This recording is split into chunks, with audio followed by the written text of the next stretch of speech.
goes there? That nightmare again. I need a drink.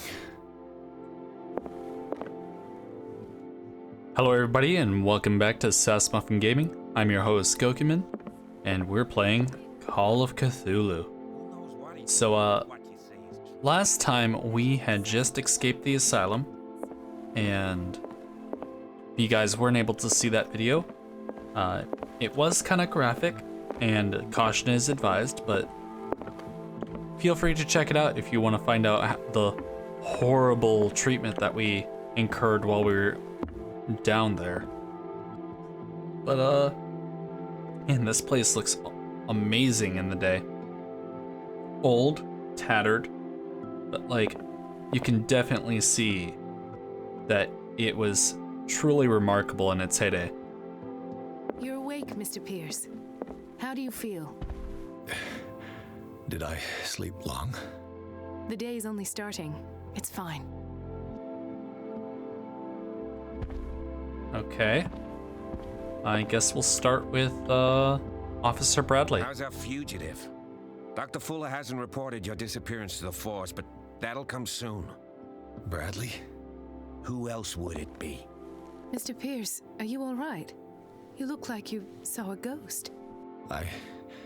There are things I can't explain. Tell us, what happened? Ooh. See, this is a bit of a tricky one because we got dragged into the asylum, so... We don't know that one because we didn't raise our occultism very far. Talk to Bradley, talk to Colden. Mary Colden? Mary Colden. I might be onto a lead. Let's start with Bradley. No, this is a good one. I have flashbacks. They haunt me. What did they do to you? There was that Dr. Fuller and a nurse. Blood everywhere. My legs, the pain, I couldn't bear it. I was screaming.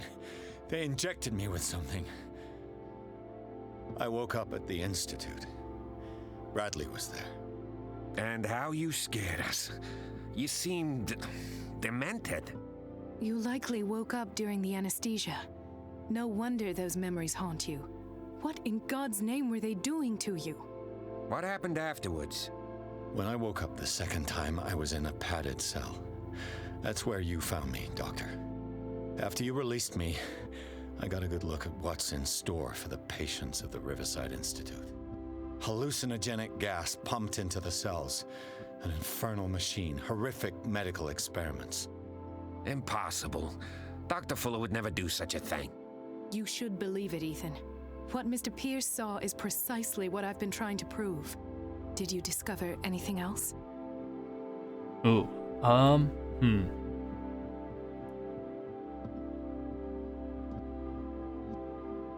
Not that one, no. You and Dr. Colden. Nope. Sarah Hawkins was committed. Yes, that's a good one. I found a file bearing Sarah Hawkins' name in the Institute's basement. It makes sense. We got a powerful family From what like I Hawkins had the means to hide such a disgrace. But everyone knows the Fullers have been taking care of the Hawkins for at least a generation. And all were aware of Mrs. Hawkins' fragility. Perhaps, but no one would allow a psychiatric internment. From what I read in the file, Fuller used her as a subject of his experiments. Francis Sanders and Sarah Hawkins, subjects of Dr. Fuller. Why those two? Good question.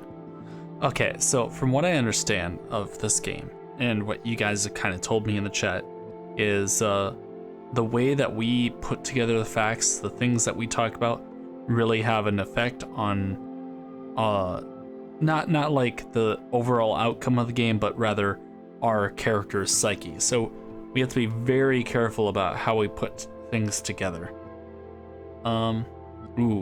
We are really good at this. Given the energy he pours into Riverside, I presume it was Fuller's creation. His father's, to be correct. He was a surgeon on board the Scylla. He founded the hospital in 1904 with funds from the Hawkins family before he died and his son Thomas Fuller took over. Two families inextricably linked. Most island families are that way. Captain Fitzroy's father was also a seaman aboard the Scylla. Powerful families dominating everything. Oh. Yes. And as you could tell, Dr. Fuller is like some crazed emperor. He wouldn't be happy if he knew we were snooping around. I know the risks. I don't fear him. Do you wish to know anything else? But where do you fit in this, Dr. Colton?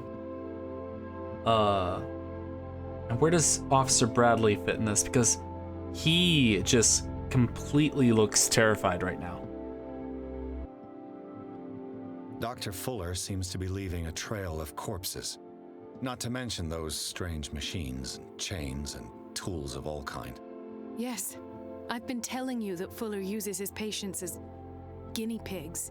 What I saw was more akin to torture than medicine. Do you even hear what you're saying? Dr. Fuller is highly respected. It's the truth, Ethan. And I'll prove it to you. I'm listening, Mr. Pierce. All right, Bradley. I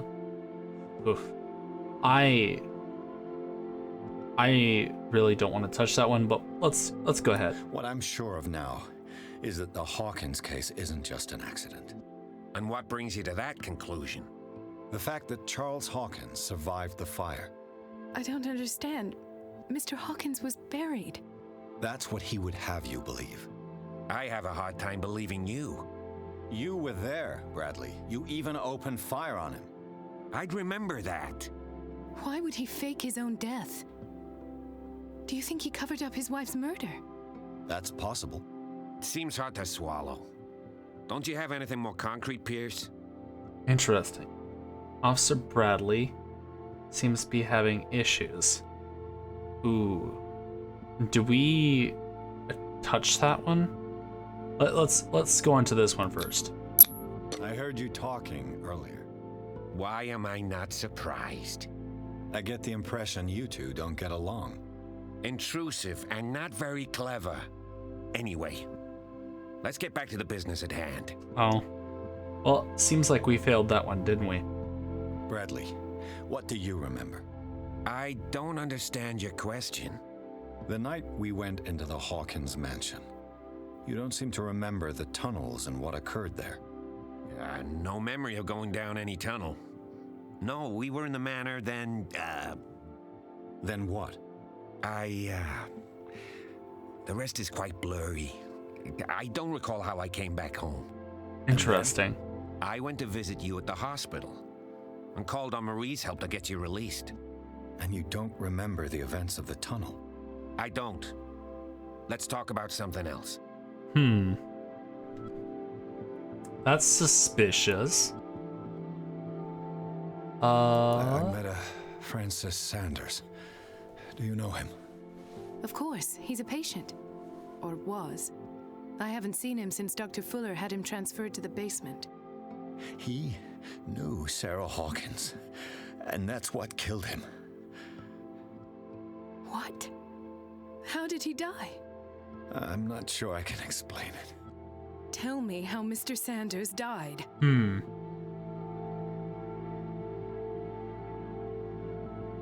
Do we talk about the Shambler or do we say a crisis? I'm gonna go with crisis. Sanders started screaming and convulsing. Convulsing? That doesn't fit with his history. Then his body got all crooked. What in God's name? And you were alone with him? He accused Sarah Hawkins of being the culprit. Sarah Hawkins? Have I missed something here? This makes no sense. I don't see how it can help crack the Hawkins case. You really think she's involved? How could she have murdered Mr. Sanders? Francis Sanders mentioned Mrs. Hawkins just before dying. It's no coincidence. You know, Francis Sanders was a well-known art collector. I guess you can still pay a visit to his wife, Irene Sanders. Oh. An art collector, you say? That's probably how they met. If you plan on having dinner at the Sanders household, Please spare the widow the tale of her late husband's suffering. I don't agree. She deserves the truth. But that truth may be biased. We don't know the bottom of it. Oh, don't let me choose now. Let me figure out where the wife's state of mind is, how she feels about things.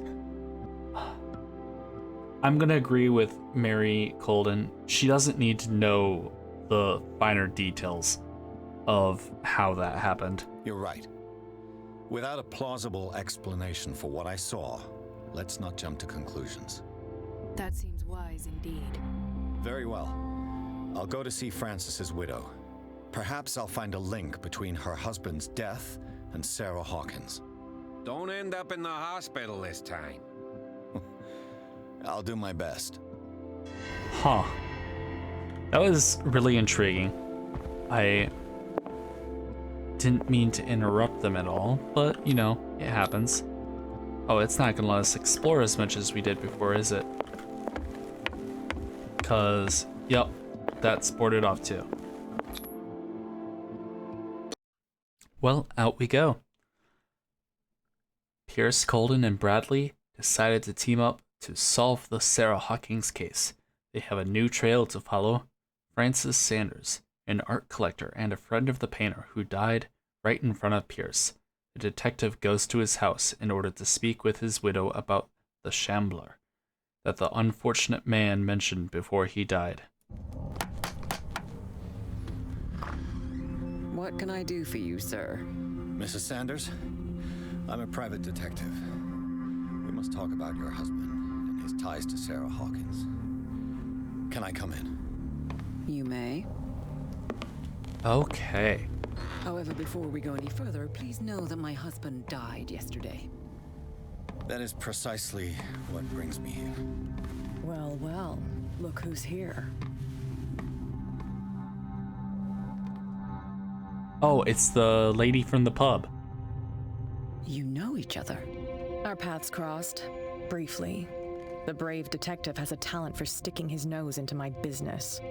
I bump into her every time I'm investigating someone's death. It's a small island, detective. My island. It's better that it's you bumping into me. You're investigating Francis' death. Why? Who hired you? I spoke to Francis before he died. His story suggests a link to a case I'm working on. Well, since this business has got nothing to do with me, I'll be in your husband's office, Irene. We'll carry on later. Very well, Miss Baker. This way, Mr. Pierce. And do make yourself comfortable. It would seem that you have much to tell me. Interesting. May I inquire as to when you had the opportunity to talk to my husband? Yesterday, I met him at the hospital. He spoke to me about Sarah Hawkins. Oh, of course he spoke to you about her. That's all he talked about. Sarah Hawkins and her paintings. Please forgive my tone. The fact is that I have not been allowed to see him since he was interned. You, on the other hand, a perfect stranger, were able to see him and even talk with him the day he died. How was he? Were you present when he had this attack? What happened? Oh,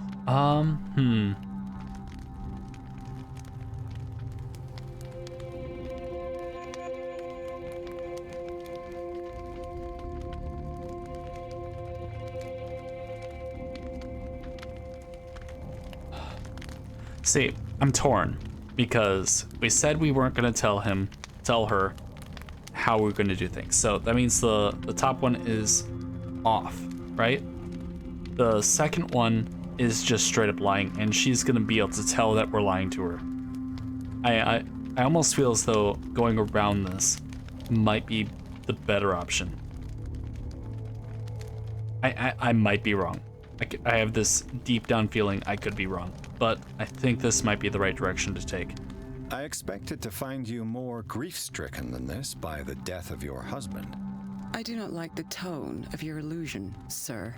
I had long months to weep every tear in my body, and to accept, if not my fate, at least that of my husband.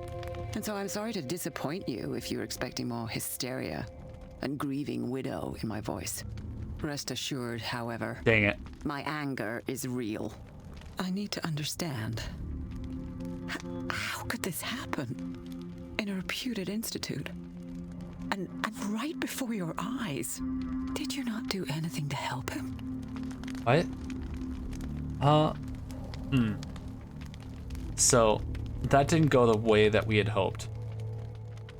Eloquence. We don't have very high eloquence. That one, no. That would not be a good way to go. This is rather accusatory. I really don't like that. I think the eloquence would be our best way to go about this. It's terrible what happened to your husband, but I had nothing to do with it. I was injured, and I came across him in the hospital quite by chance. Injured? Well, I'm delighted to see you in such fine fettle, Detective.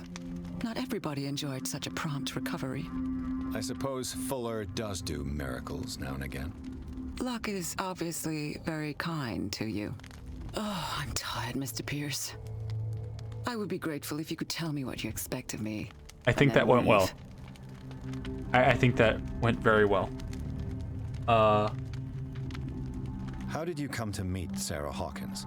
We were the wealthiest and most influential families on Darkwater. Of course we would know each other. And when Charles returned from Europe with his sweet little artist, she and her sinister paintings were destined to catch my husband's eye. He bought many of her works over the last 5 years. They adorn his macabre gallery.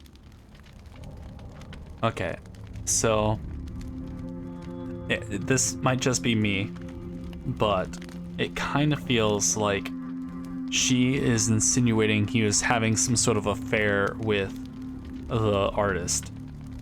And this is why she had a great disdain for the work, because he spent so much time talking about the art, talking about her as the artist, that it kind of felt like even if he wasn't physically cheating on her, she was kind of emotionally cheating on her. That's my take. I don't think we want to address Kat. I think we want to go for the Shambler. Did your husband talk to you about Sarah Hawkins' visitor? A shambler, to use his precise terms.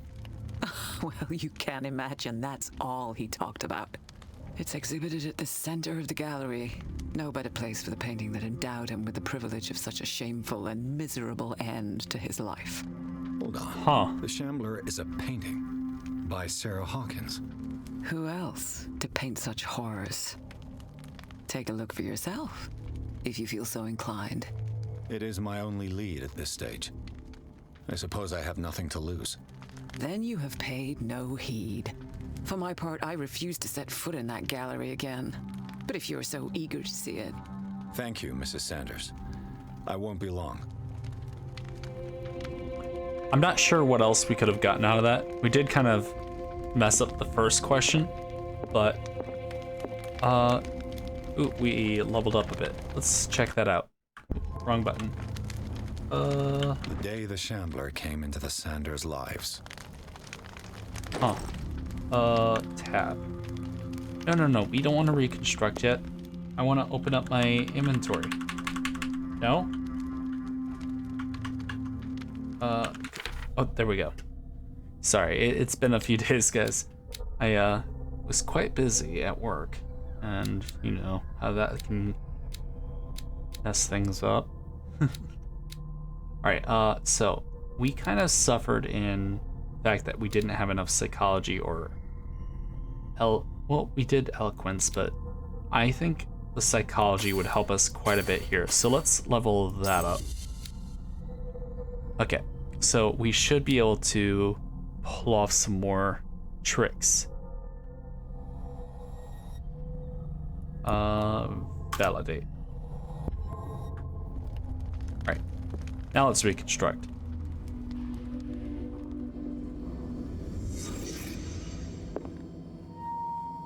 Okay. Piano. A house of artists. Huh. Nothing like a good old piano. Francis Sanders and Sarah Hawkins were close. Friends, even? Okay, maybe a little better than friends.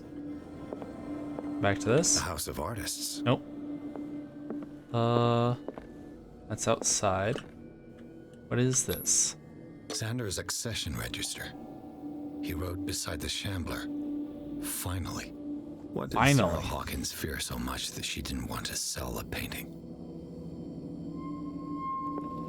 Maybe it was her, like, greatest work or something, and she didn't want to give it up? He finally won. Was Sanders aware of his imminent doom?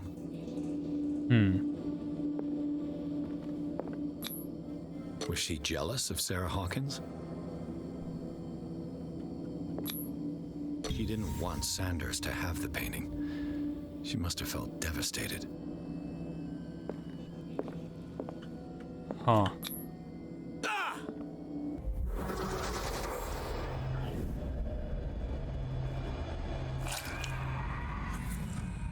What? The Shambler. I need to see it. I'm not sure we would have came to that conclusion after Did that. you really care for him after all? Dear Madam, I acknowledge receipt of the letter in which you demand the body of your deceased husband. I am sorry to inform you that I cannot agree to return his body to you at the moment of his interment.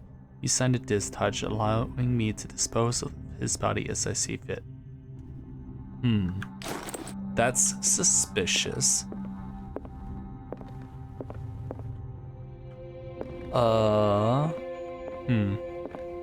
Where's Cat? Let's see what this cylinder has to say once it's inserted in a phonograph. Okay. I don't know why we need to pick that up. So we're just going to go check out the Shambler. Oh, we made a circle. That is embarrassing. Oh. We could ask her. No, we can't ask her. Play it. Irene, I made a mistake. I fear that it might be too late for me. Nobody should enter, except to burn everything. I never had the courage.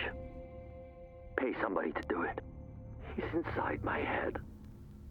I see him behind my eyelids each time I shut my eyes. That's creepy.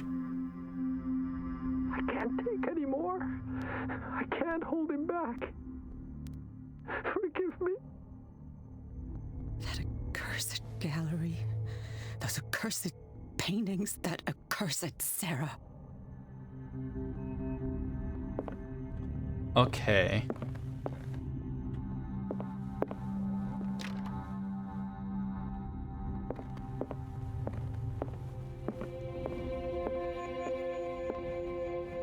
Okay, so this is the office.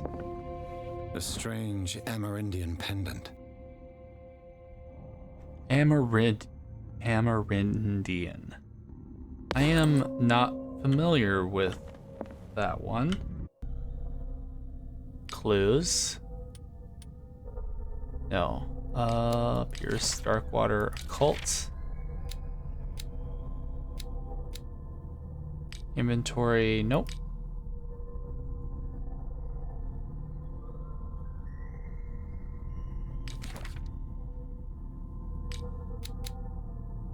I guess submenus.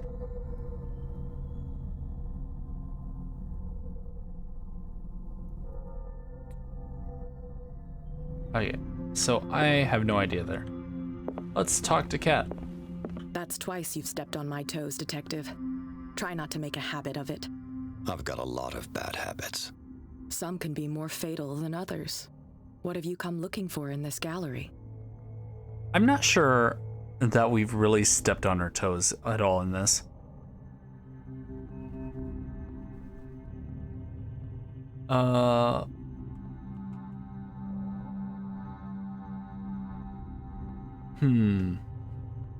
Do we tell her the truth? Do we lie to her? Or do we say none of it's... Well, technically this wouldn't be lying, because we had that list of all the people that Sarah Hawkins sold painting to in her study. And I suppose we are here to investigate the shambler that he talked about. Let's go with this one. I have a well-off client in Boston who heard about the death of Francis Sanders and wanted me to size up his estate. That is not before making an offer Nope, to his that widow. was wrong. Nice story. Bad lie. Learn how to dupe, detective. But as long as you keep out of my way, you're free to carry on with your visit. I mean, at that point, it seems like it was almost like sarcasm. And you? What brings you to the Sanders home? I'm here on business. Irene asked me to liquidate all these paintings. She doesn't intend to hang around here for long. Why you? Believe it or not, there aren't many collectors on Darkwater. It needs someone with a network and a means of transport to the mainland. A choice that comes down to Fitzroy and me. And I'm far more pleasant, wouldn't you say? If you say so. Not now, sweetheart. I'd like to read this without some snoop looking over my shoulder. Huh. And a key to the gallery. What is it? Don't read the book. Malice Bestiarium. I'm guessing that's a bestiary? I kind of want to read the book. I really kind of want to read the book. Should we read the book, guys? Strange. For months, Sarah Hawkins refused to part with her painting, to finally give it away for nothing. Dear Francis, I beg you to give up all hope of ever owning this accursed painting. If our friendship has any meaning for you, please spare me the weight of guilt. I cannot be the architect of your fall. I beg you, my dear friend, forget the shambler. Huh. I could use one of those. All right. Okay, so I'm gonna stop right here. But if you guys want me to read the book before I go in and see whatever this accursed painting has to do with whatever is happening here, please, thumbs up for read the book, and thumbs down if you don't want me to read the book, and smash that subscribe button, wave away that bell icon, and I'll see you guys all next time. Bye bye.